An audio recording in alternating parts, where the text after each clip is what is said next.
Ele olhou para mim com aquele sorriso torto, na frente de todo mundo, e disse: Você nunca foi nada, e nunca vai ser. E eu sorri de volta. Não porque eu estava fingindo estar bem. Não porque eu engoli o choro. Mas porque naquele exato momento, eu sabia de algo que ele não sabia. Eu sabia de algo que ninguém naquela sala sabia. E estava prestes a mudar tudo. Mas para você entender o que aconteceu naquele dia, eu preciso te levar de volta. 3 anos antes. Quando eu era a mulher que todos achavam que não tinha nada a perder, porque aparentemente já não tinha nada. Meu nome é Isabela, e por 3 anos eu fingi ser pobre.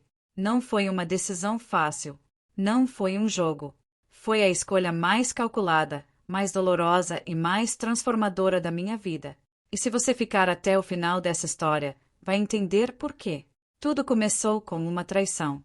Mas não do tipo que você está pensando. Eu tinha 28 anos quando meu pai morreu. Ele era um homem simples, pelo menos era o que todo mundo pensava. Vivia numa casa modesta no interior de Minas. Usava as mesmas roupas por anos. Dirigia um carro velho que enguiçava mais do que andava. A família dele sempre o tratou como o fracassado da família. Meu avô nunca escondeu a decepção. Meus tios viravam o nariz. Minha mãe tinha saído de cena anos antes. E eu tinha crescido ouvindo que meu pai era um sonhador sem juízo. Mas quando ele morreu, o advogado me chamou. E foi aí que eu descobri que meu pai tinha passado 30 anos construindo algo em silêncio absoluto. Participações em 3 empresas de tecnologia agrícola, 2 imóveis comerciais em Uberlândia, uma reserva financeira que me deixou sem ar quando vi o número, e uma carta, escrita à mão, com uma única instrução.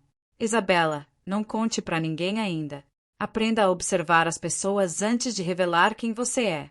Você vai entender por que eu fiz isso. Com amor, pai. Eu li aquela carta 4 vezes.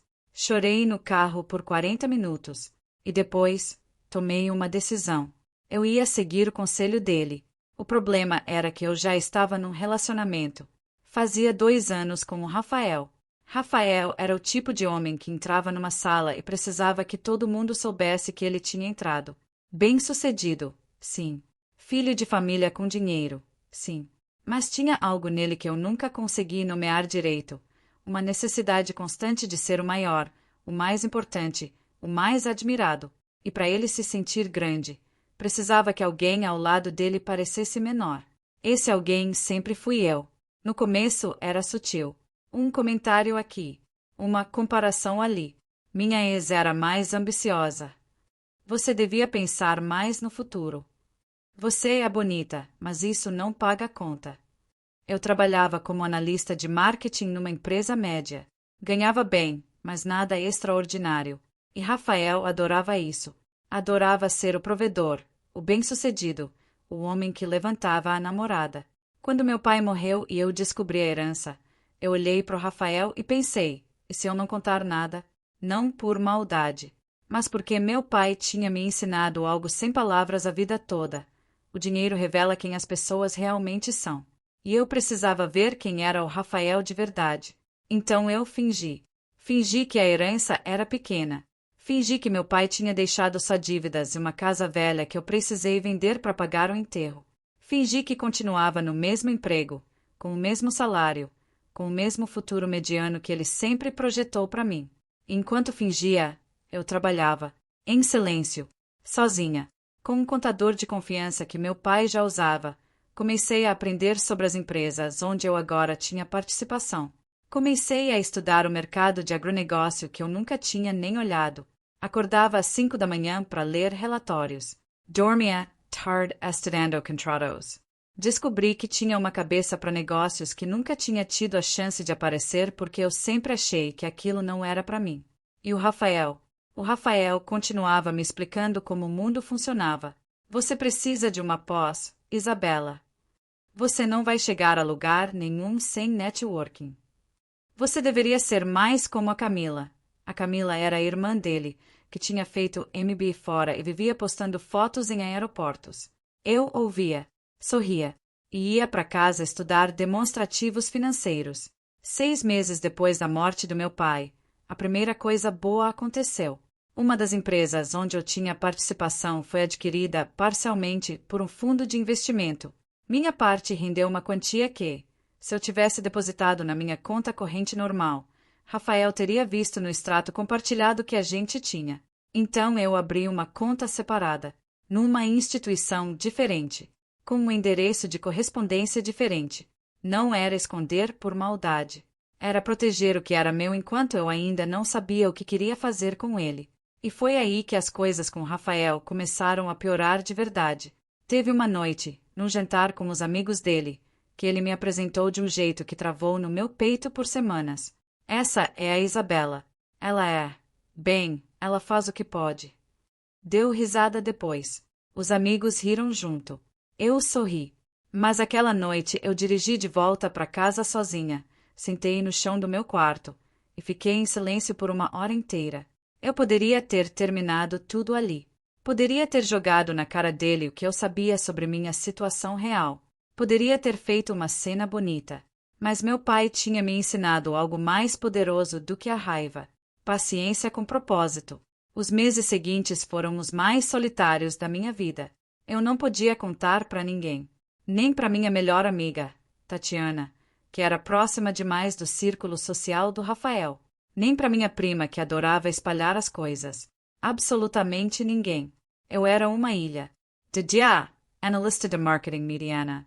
De noite e de madrugada, mulher aprendendo a gerir um patrimônio que crescia enquanto ela dormia. O Rafael foi ficando mais impaciente. Comecei a perceber que ele estava entediado comigo. Que a versão da Isabela que ele tinha criado na cabeça dele, a mulher dependente, admiradora, menos que ele, já não era suficientemente interessante. Então ele começou a se aproximar da Larissa. Larissa era colega de trabalho dele. Rica, bonita, filha de empresário, do tipo que postava viagens para a Europa e tinha bolsa que custava mais do que meu aluguel. Eu vi as mensagens por acidente. Não estava bisbilhotando. O celular dele ficou aberto na mesa e eu vi o suficiente. E sabe o que eu fiz? Não fiz nada. Porque naquele momento, eu já sabia que ia terminar. Mas queria terminar do meu jeito. No meu tempo. Com a minha saída. Faltavam 4 meses para completar 3 anos da herança quando o segundo grande movimento aconteceu. Uma das outras empresas onde eu tinha participação, uma startup de logística agrícola, recebeu uma proposta de aquisição de um grupo americano. O processo levou meses. Reuniões que eu participava por videochamada às 6 da manhã, fingindo estar no banheiro do apartamento, enquanto Rafael ainda dormia. Quando a venda foi concluída, eu precisei assinar documentos. Precisei aparecer numa reunião presencial em São Paulo. Pedi 2 dias de folga no trabalho dizendo que ia visitar uma tia. Fui de metrô até o escritório de advocacia. Subi no elevador com a minha bolsa de couro falso, meu tênis velho, minha roupa que eu tinha comprado numa loja de departamento, e sentei na mesma mesa que executivos de terno importado. Assinei meus documentos e saí de lá com uma quantia depositada na minha conta que me deixou olhando pro teto do Uber na volta sem conseguir respirar direito. Eu tinha mais dinheiro do que o Rafael, mais do que o pai do Rafael, mais do que qualquer pessoa que tinha me olhado como se eu fosse invisível. E absolutamente ninguém sabia. 2 semanas depois, o Rafael terminou comigo. Não da forma que eu esperava. Não numa briga. Não numa confissão. Ele simplesmente chegou em casa um sábado de manhã, com uma expressão que eu já conhecia. Aquela expressão de alguém que ensaiou o que vai dizer, e falou: Isabela, eu acho que a gente não tá mais crescendo junto. Você é uma boa pessoa, mas eu preciso de alguém que esteja no mesmo nível que eu. Mesmo nível. Eu fiquei quieta por um segundo. Tudo bem, eu disse. Ele ficou confuso com minha calma. Esperava choro, talvez. As provas súplica. Mas eu estava sentada no sofá com o meu café, tranquila, e só disse: Quando você vai buscar suas coisas? Ele foi embora naquele dia com o olhar de quem não entendeu o que tinha acontecido. E eu fechei a porta. Fiquei em silêncio. E finalmente, depois de 3 anos, permiti que uma lágrima descesse. Não de tristeza por ele, de alívio, de liberdade. Nos 2 meses seguintes, eu fiz o que tinha sido impossível enquanto eu estava naquele relacionamento. Eu me mostrei. Com cuidado, com estratégia. Mas comecei.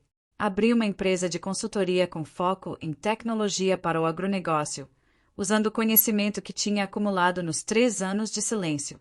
Contratei 2 pessoas. Alugamos um escritório pequeno, mas bem localizado em Belo Horizonte. Eu finalmente podia ser quem eu tinha me tornado. E o mercado respondeu rápido. Muito mais rápido do que eu esperava. Porque eu não era uma recém-chegada na área. Eu tinha 3 anos de imersão profunda, de participação ativa, de decisões reais tomadas em silêncio. Eu conhecia aquele mercado por dentro. Em 4 meses, a consultoria já tinha 5 clientes grandes.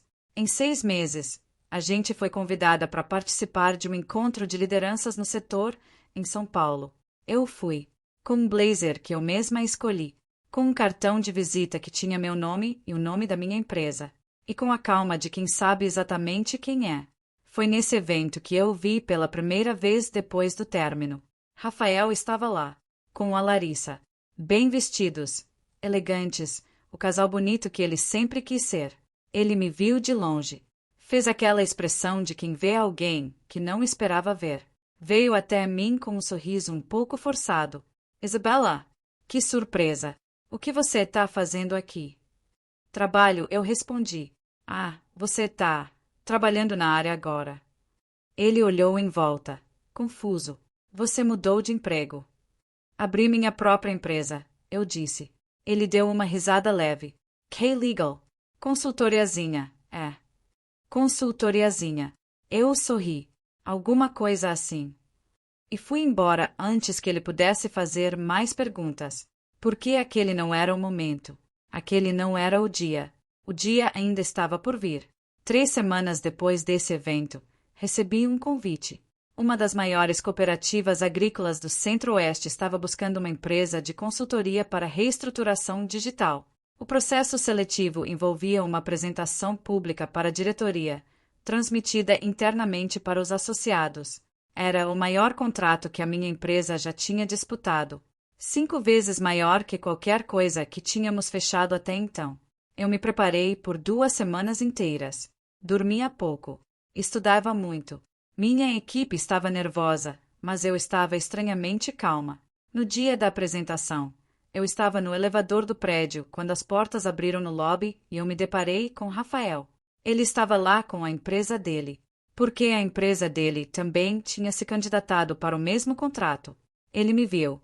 Sorriu com aquele sorriso que eu conhecia tão bem. O sorriso de superioridade. Isabela, você também veio disputar esse contrato. Vem. Ele olhou para os lados, chamou 2 colegas que estavam com ele, e disse, em voz alta o suficiente para eu ouvir claramente. Bom, pelo menos vai ser fácil. Os 2 sorriram. Ele me olhou de volta com uma expressão que dizia tudo sem precisar de palavras. Você nunca foi nada, e nunca vai ser. Eu não disse nada. Entrei no elevador. Fechei os olhos por 30 segundos. Respirei fundo. E subi. A apresentação durou 40 minutos. Eu conhecia cada dado, cada projeção, cada argumento de cor. Não porque eu tinha decorado, mas porque eu tinha vivido aquilo. Tinha passado 3 anos dentro desse mercado, invisível, aprendendo, absorvendo. Quando terminei, houve um silêncio de uns 5 segundos na sala.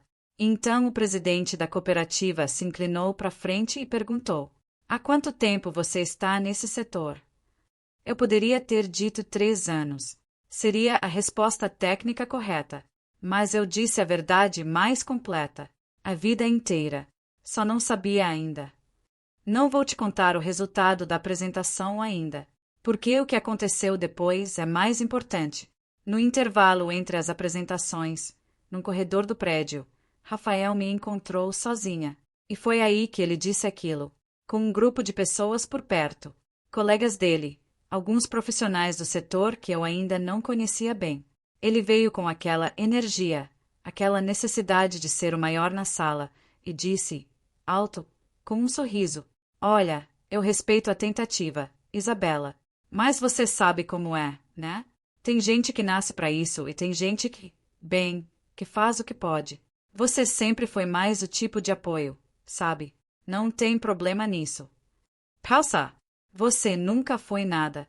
E nunca vai ser. Silêncio no corredor. Algumas pessoas olharam para mim esperando uma reação. Esperando que eu ficasse vermelha. Que eu gaguejasse. Que eu fosse embora com o rabo entre as pernas. Eu olhei para ele por um segundo longo. E sorri. Não o sorriso nervoso de quem está tentando esconder a dor. O sorriso tranquilo de quem está exatamente onde precisa estar. Rafael! Eu disse, com uma voz que surpreendeu até a mim mesma pela calma. Eu entendo que você precisa acreditar nisso. Eu entendo que durante os 3 anos que a gente ficou junto, eu deixei você acreditar nisso. E eu assumi esse papel porque precisava de tempo para construir algo que eu não estava pronta para mostrar ainda. Fiz uma pausa, mas eu acho que chegou a hora. Naquele momento, uma das assessoras da cooperativa se aproximou de mim com um tablet na mão. Dona Isabela, o presidente pediu para eu te passar uma informação antes do encerramento. Ela me entregou o tablet. Na tela, um e-mail. Curto. Direto. Proposta aprovada. Gostaríamos de formalizar o contrato ainda hoje, se possível. Eu li. Devolvi o tablet com calma. Agradeci, assessora. Ela foi embora. E eu olhei pro Rafael. Ele tinha visto o tablet. Não tinha lido o e-mail, mas tinha visto minha expressão. E alguma coisa no rosto dele mudou. O que foi isso? Ele perguntou. O contrato, eu disse simplesmente. Qual contrato? O que a gente veio disputar hoje. Ele ficou parado. Pisou uma vez. Olhou pro tablet que já tinha ido embora. Olhou para mim. Você, fechou. Fechei. O silêncio que se seguiu durou talvez 10 segundos, mas pareceu muito mais longo. Eu peguei minha bolsa, coloquei no ombro, e falei a última coisa que disse para ele naquele dia, com toda a calma e toda a leveza que 3 anos de silêncio me deram. Cuida bem da sua empresa, Rafael. Você vai precisar. E fui embora. Nos meses seguintes, a história saiu. Não porque eu quis divulgar, mas porque o mercado é pequeno e as pessoas falam. Alguém da cooperativa comentou com alguém. Esse alguém comentou com outro.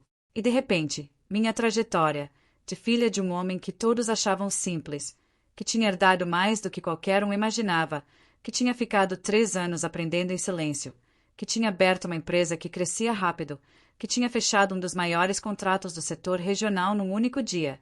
Essa história começou a circular. E aí vieram os que eu não esperava. Meus tios, que nunca tinham me ligado depois da morte do meu pai, apareceram. Com sorrisos, com perguntas sobre a empresa, com insinuações sobre parcerias de família. Uma prima que não me chamava há anos me convidou para um almoço. O pai do Rafael, que eu tinha visto poucas vezes e que sempre me tratava com indiferença educada, me mandou uma mensagem no LinkedIn dizendo que estava impressionado com minha trajetória. E o Rafael me ligou uma tarde de terça-feira, 3 meses depois do corredor. Eu deixei tocar. Depois de muito pensar, atendi. Isabela. A voz dele estava diferente, sem arrogância. Eu precisava ligar. Eu ouço, eu disse. Eu fui injusto contigo, durante muito tempo. E eu não sabia quem você era de verdade. E isso foi um erro meu. Fiz silêncio por um momento. Rafael, eu disse, eu sei que você acredita no que está dizendo agora. E talvez você até seja sincero. Mas eu preciso que você entenda uma coisa. O quê? Você não errou por não saber quem eu era. Você errou por achar que tinha o direito de me diminuir sem nem se perguntar quem eu poderia ser. Essas são coisas diferentes. Ele ficou em silêncio. Eu não tenho raiva de você, continuei. Mas também não tenho espaço. Cuida bem de você. E desliguei. Teve uma noite, meses depois disso tudo, que eu fui até o cemitério onde meu pai está enterrado. Era tarde. Estava frio. Eu levei flores amarelas, que eram as favoritas dele. Sentei no banco de pedra do lado do túmulo e fiquei lá por um tempo, em silêncio, do mesmo jeito que ele sempre foi. E pensei na carta dele, naquela instrução, simples que tinha mudado tudo. Aprenda a observar as pessoas antes de revelar quem você é. Ele não tinha me pedido para fingir para sempre. Ele tinha me pedido para aprender antes de mostrar. para entender o valor das coisas antes de exibi-las. Pra, construir antes de declarar. E foi exatamente o que eu fiz. Não porque eu queria me vingar de alguém, mas porque eu precisava descobrir quem eu era sem que ninguém me dissesse quem eu devia ser. Hoje, a minha empresa tem 23 colaboradores. Atuamos em 4 estados. No ano passado, fomos listadas entre as empresas emergentes mais promissoras do agronegócio numa publicação do setor. Eu ainda uso roupas simples quando quero. Ainda gosto de tomar café numa caneca velha que era do meu pai. Ainda dirijo sozinha e ouço rádio. Mas agora, quando alguém me olha e tenta me encaixar num tamanho menor do que eu sou, eu não preciso provar nada na hora, porque eu sei que o tempo é paciente. E eu aprendi isso como o homem mais silenciosamente poderoso que eu já conheci.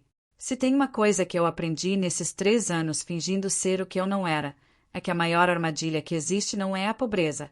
É deixar que alguém defina o seu teto antes que você mesmo descubra até onde consegue chegar. O Rafael achou que me conhecia. Minha família achou que me conhecia. O mercado achou que me conhecia. Mas nenhum deles me viu construindo no escuro. Nenhum deles viu as madrugadas, as planilhas, as ligações difíceis, as decisões que eu tomei sozinha, sem poder contar para ninguém, sem ter o reconhecimento de ninguém. E talvez seja exatamente isso que tornou o resultado tão meu. Meu pai tinha uma frase que ele repetia quando eu era criança, e eu não entendia. Achava que era coisa de homem velho, filosófico demais. Ele dizia: o rio que corre em silêncio é o que tem mais profundidade. Hoje eu entendo. Hoje eu sou esse rio. E para qualquer pessoa que esteja agora no escuro, construindo em silêncio, sendo subestimada, sendo diminuída, sendo comparada, sendo ignorada, o silêncio de hoje é a voz que vai ecoar amanhã. Eles não precisam saber o que você está construindo. Eles só precisam estar presentes quando você chegar. E você vai chegar.